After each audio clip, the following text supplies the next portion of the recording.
Olá, estamos começando mais um episódio do Nova Lima, ontem, hoje e amanhã. Mas antes, não se esqueça de acessar e se inscrever no nosso canal no YouTube. Aproveite para assistir, deixar o seu like e compartilhar todos os nossos vídeos. Ative as notificações para não perder nenhum novo conteúdo. Acesse e se inscreva também no nosso perfil no Instagram para não perder nenhum Minutos Nova Lima, o nosso programa de vídeos animados que traz fatos interessantes e de forma rápida e descontraída.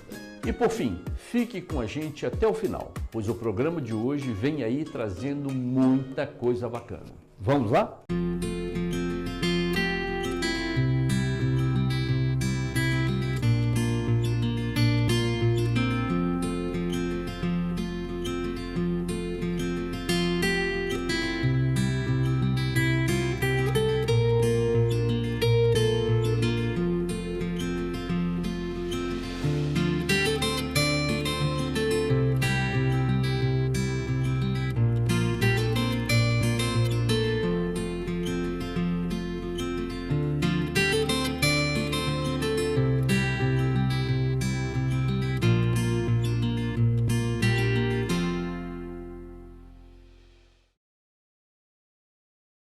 Há histórias que cabem em documentos.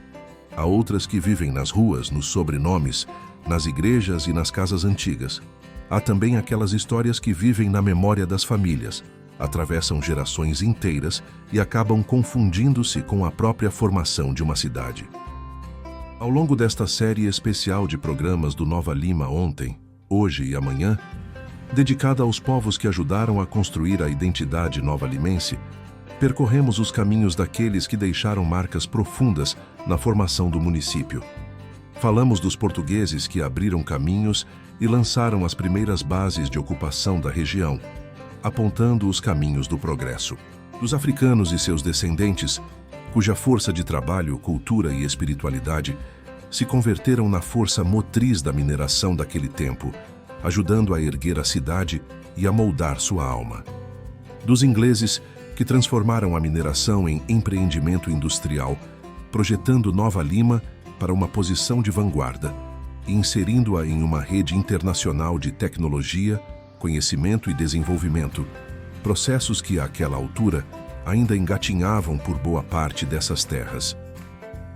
E hoje, chegamos ao último capítulo dessa nossa jornada. Embora a presença espanhola já tenha surgido em diversos momentos dos programas anteriores, especialmente quando tratamos dos portugueses, a relevância desse povo para a história de Nova Lima justifica um olhar mais atento e aprofundado. Neste último programa dessa série, vamos falar sobre os espanhóis, uma peça vital no grande quebra-cabeça cultural que deu origem à cidade que conhecemos hoje. Vamos mergulhar na trajetória daqueles que aqui chegaram, estabeleceram suas famílias, participaram do desenvolvimento econômico e social do município e deixaram contribuições que permanecem visíveis até os dias atuais. É a peça que faltava para completar esse grande mosaico da identidade nova-limense. Para contar essa história, recorremos repetidamente a uma das maiores referências da historiografia regional. O escritor, historiador, memorialista e consultor histórico do JMATV, Dr. Walter Gonçalves Taveira.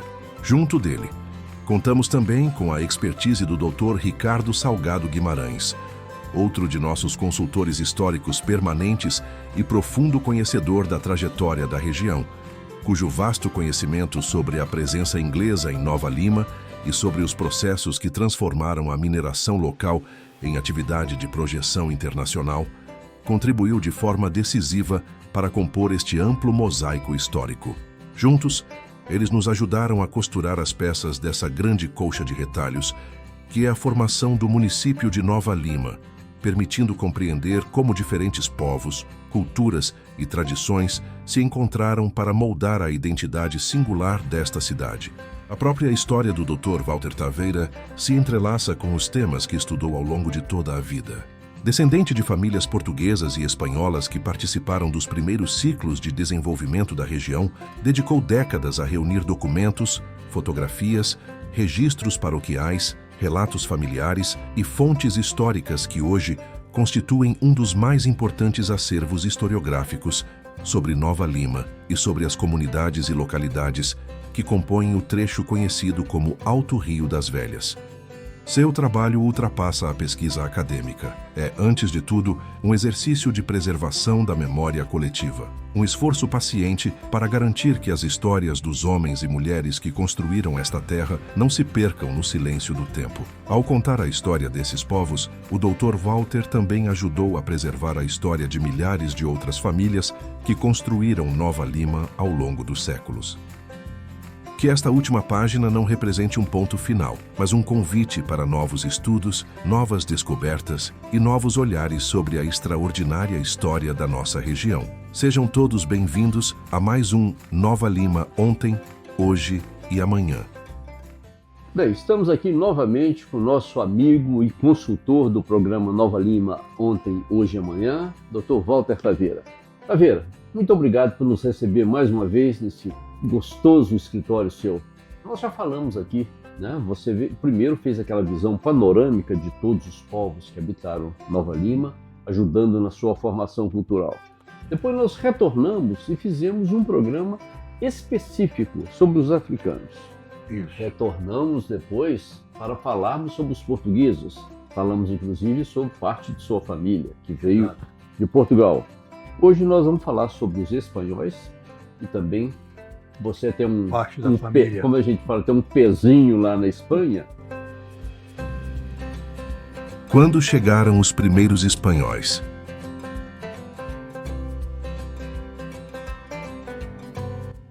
Taveira, quando os primeiros espanhóis chegaram em Nova Lima? Essa é uma afirmação um pouco difícil de se fazer, porque dadas as extensões territoriais de todo o continente sul-americano e a frequência com que os espanhóis entraram na América do Sul, não há hesitação em admitir que pode ter ocorrido imigração de espanhol para o Brasil fora dos controles em níveis detalhados, né, como nós temos em períodos posteriores. Mas efetivamente o que pesou foi realmente a preocupação do nosso imperador de criar alguma coisa que gerasse uma atratividade para os europeus para emigrarem para o Brasil. Então nós estamos falando de Dom Pedro II. Isso. E ele também queria fazer a libertação dos escravos no Brasil. Mas politicamente ele estava impedido, porque não havia mão de obra para cuidar de plantações, para cuidar de minerações. A grande parte dos europeus que aqui estavam eram proprietários, né, de minas, de terras, e não havia a mão de obra para produzir, realmente era mão de obra escrava, com mais algumas exceções, mas pouco perceptíveis, né? E então nós podemos admitir que as primeiras levas ocorreram exatamente na gestão do Pedro II, pouco antes da libertação dos escravos. E aí nós temos certeza que vieram alguns espanhóis. Entre eles, tem um nome que se destaca em função da sua ligação com o esporte, e foi exatamente um espanhol que tornou-se presidente do Vila Nova Atlético Clube. Aí nós já estamos falando da chegada dos espanhóis em Nova Lima. Em Nova Lima, Castor Cifuentes. Ele veio na primeira turma. E os espanhóis, obviamente, sentiam-se também um pouco mais à vontade, tendo em vista a proximidade dos outros países sul-americanos, onde havia muitos espanhóis. Além dele, vieram outros, alguns, eu diria, que se tornaram membros da minha família. O próprio Castor Cifuentes foi solicitado o empréstimo dele para ir à Espanha e arregimentar espanhóis a Cabo Velho. Como ele era da Galícia, ele foi à Galícia. E assim vieram muitos espanhóis da Galícia, a maioria. Mas recapitulando, além da familiaridade regional, por que Castor Cifuentes foi justamente para a região da Galícia, na Espanha, quando foi enviado pela St. John del Rey Mining Company para regimentar espanhóis para o trabalho em suas atividades mineradoras? E por que a Galícia também? Porque na Galícia havia mineração, e mineração de ouro também. Então já vinham com a tecnologia toda de também. Foi muito interessante. Assim foi a dura trajetória da parte espanhola da família do Dr. Taveira. E lá na Galícia, ele se aproximou dos meus parentes também, que eram de lá. A minha avó, por exemplo, mãe da minha mãe, nasceu em Nova Lima, mas era filha de pai e mãe espanhóis. Ela e as irmãs, tinha mais 2 irmãs. Você tem os nomes? Sim, minha avó era Isabel, a segunda Aurora e a terceira Joaquina. A Joaquina acabou se mudando para o interior de São Paulo e viveu por lá. Casou-se também, casou com um brasileiro. A Isabel, minha avó, casou-se com um imigrante espanhol de nome José. E a minha tia-avó, Aurora, casou-se também com um espanhol imigrante de nome Alexandre. Uma coisa interessante é que a minha avó, como eu disse, Isabel, Nascida onde? Nova Lima, filha de pai e mãe espanhóis, ela casou-se com um imigrante espanhol de nome José. Tiveram, algum tempo depois, a primeira filha, nascida em Nova Lima, que era minha mãe. Foi a minha mãe. Deram para ela o nome de Maximina. 2 ou 3 anos depois, nasceu a segunda. Deram para ela o nome de Calista. Infelizmente, a Calista faleceu aos 2 anos de idade, picada de escorpião, porque moravam num prédio que era da comunidade espanhola, o edifício perto do campo do Vila Nova. Ali, Solar dos Espanhóis. Solar dos Espanhóis. Os espanhóis que casavam moravam ali, inicialmente até poder comprar uma casa, ou ter casa da Morro Velho. E ali a menina foi picada de escorpião, e Nova Lima tinha de escorpião demais naquela época. Mas enfim, o meu avô ficou muito desgostoso. Nessa época, um tio dele estava saindo da Espanha e migrando para os Estados Unidos. E esse tio tinha propriedades, e o meu avô comprou essas propriedades do tio dele, ainda estando no Brasil. Na hora de sair para o exterior, para a Espanha, com a minha avó e a minha mãe, ele teve uma inconveniência na alfândega. Ele não podia sair do Brasil com todo o dinheiro que ele estava levando. Tinha um amigo dele que foi fazer o bota fora, que era recém-chegado da Espanha, amigo de infância. Ele então resolveu deixar com esse amigo, que era de confiança, deixar o excedente do dinheiro para que esse amigo levasse para ele na primeira oportunidade de ir à Espanha. Normalmente esperava-se que o indivíduo, depois de vir como imigrante, cerca de 1 ano depois voltasse à Espanha para confirmar a imigração e voltar para o Brasil. Né? Então esperava-se que ele fosse lá dentro de 1 ano. E assim foi, meu avô embarcou. Lá na Espanha tiveram a terceira filha e deram para ela o nome da segunda que tinha falecido. O tempo foi passando e o amigo não veio com dinheiro. E ele, apertado, porque tinha que pagar o tio, né, que já estava nos Estados Unidos, ele resolveu vir ao Brasil para buscar o dinheiro. E a minha avó, muito subordinada, ela quis vir com ele e deixou as 2 filhas com a sogra e veio com o marido. Chegou em Santos, pouco depois recebeu uma comunicação da mãe que o amigo chegou lá com o dinheiro e que estava com ela, que o amigo deixou com ela. Só que teve outra surpresa, ele não tinha dinheiro para voltar. Ele veio confiando que ia ter o dinheiro aqui. Então ele arranjou um emprego numa empresa da região, lá de Cubatão, se não me engano foi a Light. E ele era um chefe de equipe. Num belo dia, que era dia de folga dele, pediram para ele trabalhar porque o colega dele, que trabalharia naquele dia, tinha adoecido e estava de cama. Aí ele foi trabalhar. E o trabalho nesse dia era na Serra de Cubatão. Tinha que dar uma tensão maior a um cabo elétrico, cabo grosso.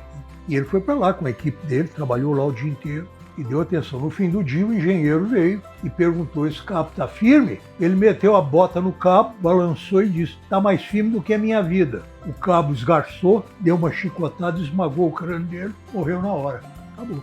A minha avó, coitadinha, ainda teve que permanecer em Santos durante algum tempo enquanto acertava seguro de vida e tal. Tinha um irmão dele que era comerciante em Santos. Então ela deixou o dinheiro do seguro com o cunhado para ir à Espanha buscar as filhas. E tinha outro dinheiro que eles tinham juntado já. E chegou na Espanha, a sogra não deixava trazer. De repente a sogra concordou que ela trouxesse a mais velha, que era minha mãe, mas que a pequena, a novinha, ficaria lá até ela arrumar a vida dela aqui direito, tivesse tudo normal, aí ela voltaria lá para buscar. E ela, muito humilde, aceitou a condição e veio com a mamãe. Quando chegou em Santos, o cunhado falou para ela: olha, eu lamento muito, mas eu fali nesse ínter enquanto você esteve fora e seu dinheiro foi embora, eu não tenho como te pagar. O máximo que eu posso fazer é você ficar na minha casa e comer lá até você arranjar alguma coisa.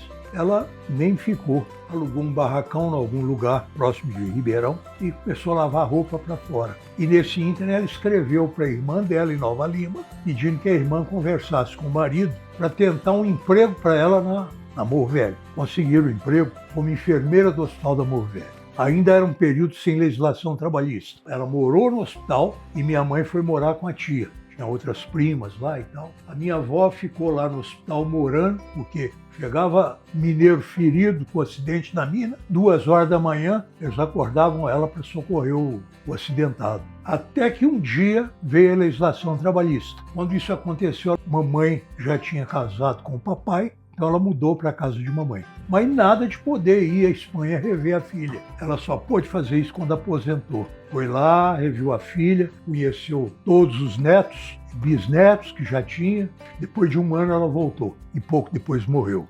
Nova-limenses, descendentes de espanhóis e espanhóis, descendentes de nova-limenses. E essa história é muito triste, mas revelou uma coisa muito interessante para Nova Lima. A vovó Isabel era nova-limense, nascida em Nova Lima, e teve a 3ª filha na Espanha. E essa filha nunca veio ao Brasil. Casou-se com um espanhol, lá da terra dela, teve 6 filhos, os filhos todos casados com espanhóis, tiveram filhos também, e assim vai. Então já tem trineto, cuja trisavó era nova-limense, brasileira, e ele nasceu na Espanha. Algumas das outras famílias que vieram na mesma época e suas atividades.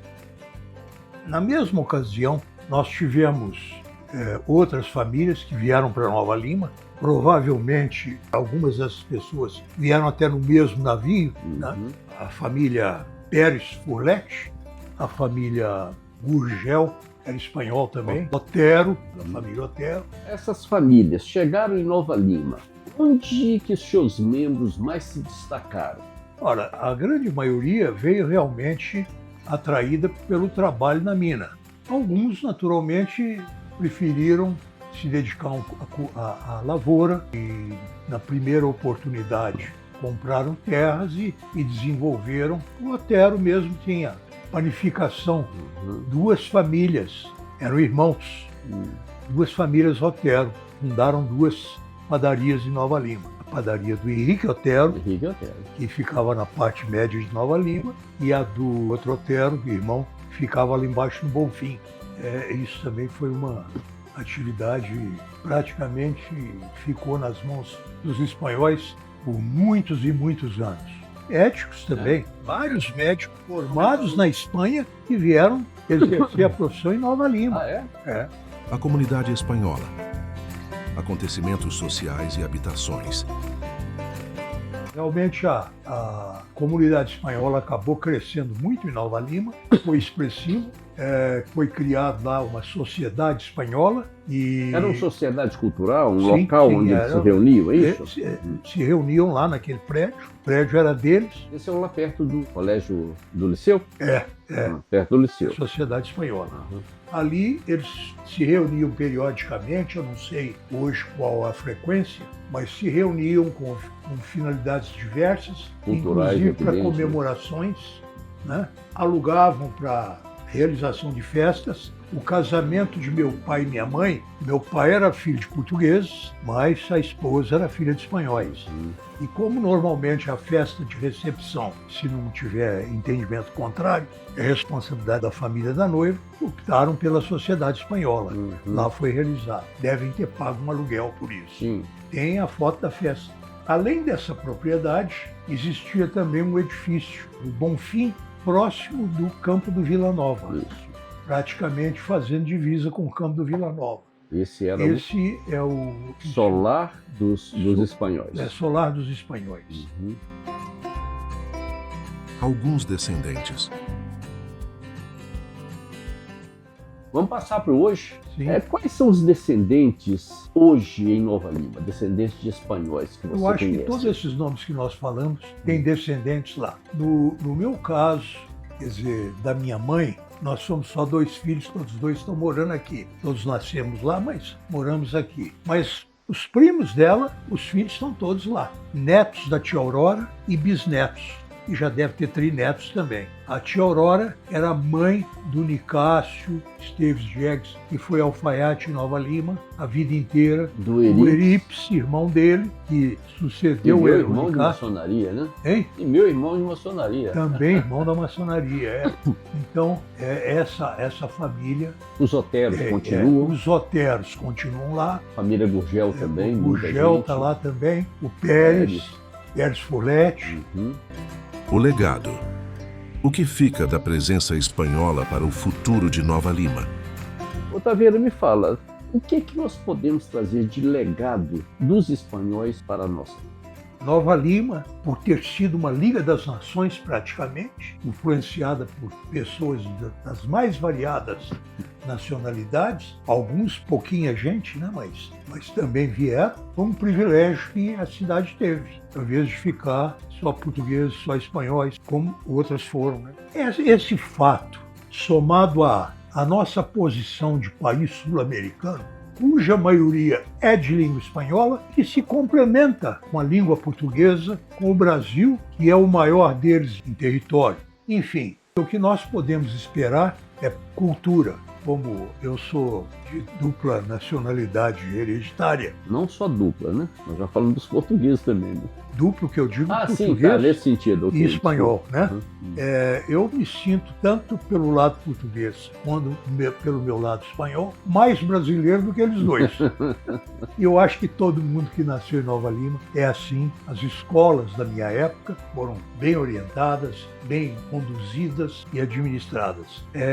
Todo mundo adorava Nova Lima, a meninada toda tinha muito orgulho de ter nascido em Nova Lima. E a história de Nova Lima continuou gerando esse sentimento, porque, com todo respeito às outras cidades, Ouro Preto, Sabarai, Mariana, etc., Nova Lima, na atualidade, é a mais próspera. Eu acho que tudo isso é algo para se ter em mente e para continuar na pregação de pró-Nova Lima, pró-Minas Gerais, pró-Brasil. Bem, Taveira, chegamos ao final, infelizmente, desse programa, né, que estava tão assim ilustrativo para as pessoas de Nova Lima, que muitas vezes não conhecem o passado. E nós não podemos deixar que esse passado seja esquecido. Não pode. Então você nos ajudou muito nessa caminhada, revivendo, remontando o passado de Nova Lima. Seu conhecimento sobre essa parte histórica é muito grande. É um homem, é um escritor de diversos livros publicados. Só me resta aqui mais uma vez te agradecer e agradecer muito pela sua participação no nosso programa. Eu agradeço pela oportunidade de ser eu um escolhido por vocês para fazer esse trabalho. Muito obrigado, B. Obrigado, fico eu.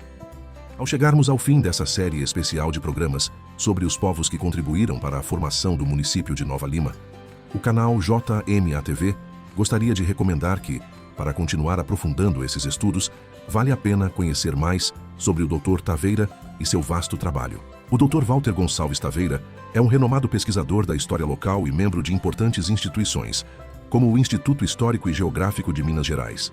Dedicou grande parte de sua trajetória literária a registrar as memórias e a formação étnica de Nova Lima.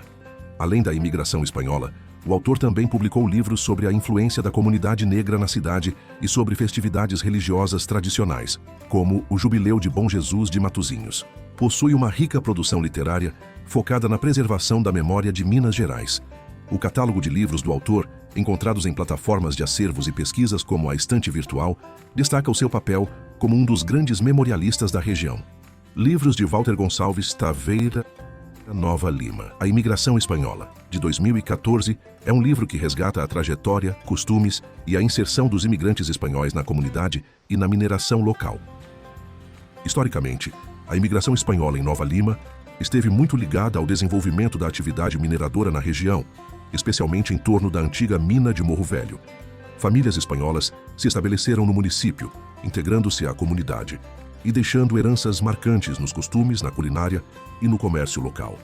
O livro de Taveira serve como uma das principais fontes documentais para quem deseja estudar esse fluxo migratório em Minas Gerais. Nova Lima, a raça negra na formação de sua história de 2013, é uma obra voltada para o protagonismo e a contribuição fundamental da população afrodescendente na construção social, cultural e econômica de Nova Lima. O Jubileu do Bom Jesus de Matosinhos em Nova Lima de 2017 é um registro histórico e religioso sobre a tradicional festividade, o antigo santuário e a fé dos devotos da região. História Tricentenária do Alto Rio das Velhas, Nova Lima e seus distritos de 2017 é um volume focado exclusivamente nos mais de 300 anos de acontecimentos, desde a descoberta do ouro até os dias atuais, detalhando o centro histórico e as regiões do município. História Tricentenária do Alto Rio das Velhas, da nascente a Itabirito e Rio Acima, é um livro que antecede o volume de Nova Lima, mapeando cronologicamente os primeiros séculos de ocupação ao longo da bacia hidrográfica. A História Tricentenária do Alto Rio das Velhas, Sabará e seus distritos de 2017 é uma obra que estende a pesquisa regional para a histórica cidade vizinha de Sabará e suas respectivas comunidades. Manifestações folclóricas do município de Nova Lima. Um levantamento cultural focado nas danças, folguedos e tradições orais que moldaram a identidade nova-limense. Inclinados, Slanted Numerals, de 1844 a 1846 de 2001, é uma publicação bilíngue, em português e inglês, altamente especializada no campo da filatelia brasileira, detalhando aspectos de selos históricos raros. Ainda uma obra sobre a presença e participação dos portugueses nesse processo de formação do município, e uma detalhada obra sobre a vida e os feitos desse nosso ilustre nova-limense, Cândido José de Araújo Viana, o Marquês de Sapucaí.